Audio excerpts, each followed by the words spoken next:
থামেন দাদা একটু, তো আপনাদের সাথে কিভাবে কি করেছে একটু বলেন। মুসলিমরা আপনাদের সাথে কিভাবে অত্যাচার করেছে একটু বলেন। মুসলিমরা আমাদের উপর খুব অত্যাচার করছে, প্রচুর অত্যাচার, মানে এত অত্যাচার থামায় না। বাড়ি ঘর সব পুড়িয়ে দিয়েছে, আগুন লেগে দিয়েছে। যে কেউ একটু করছে আর শক্তিশালী দেখা দিয়েছে, ওরা মারধর করে কাটে ফেল দিচ্ছে।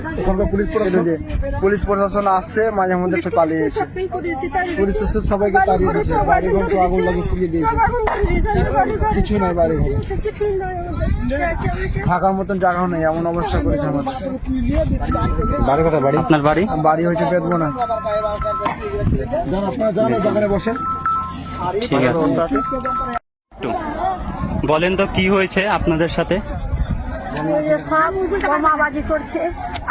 আমরাকে বলছে কি মোদি পাস করেছে, বিল পাস করেছে, তো হিন্দুকে একটা টিকতে দিব না, হিন্দুকে ঝুড়ে ফেলে দিব, হিন্দুকে লাহাজানি করবো, এরকম করে বলছে। হিন্দুর ঘর পুরা ভালো ভালো জিনিসকে সোনা দানা নিয়ে নিচ্ছে, পয়সা নিয়ে নিচ্ছে, তারপর আগুন ধরিয়ে দিছে। আপনার বাড়ি?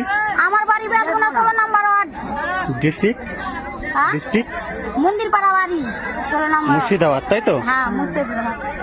আচ্ছা, দেখেন এইভাবে অত্যাচারের জন্য সব হিন্দুরা আমাদের মালদা ডিস্ট্রিক্টে এসে ঠাঁই নিচ্ছে প্রাণ বাঁচানোর জন্য। এরকম অনেক অনেক মানুষ এসছে নৌকা পার করে। হিন্দুর মাথা ফাটিয়ে দিয়েছে মেয়েরা, আর হিন্দুর প্রত্যেকটা ঘরে আগুন জ্বালিয়ে দিয়েছে।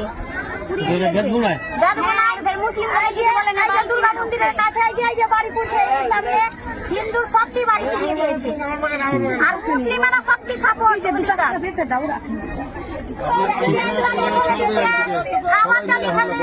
নাবালক ছেলে না খেয়ে আছে।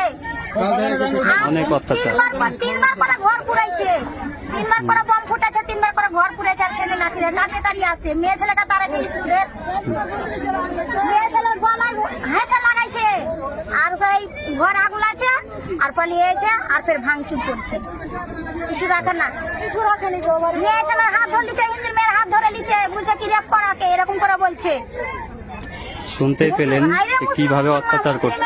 এত অত্যাচার আমরা কিছু বলি না, এত অত্যাচার করছে, ইট চালাচ্ছে, বোম চালাচ্ছে, তাও কিছু বলি না। ক্ষমা চাচ্ছি, হাত জোর করছি, বাবা কাকা বলছি, দাদা বলছি, তাও কিছুতেই মানে না, যে না হিন্দুকে ছাড়বো না। ঠিক আছে।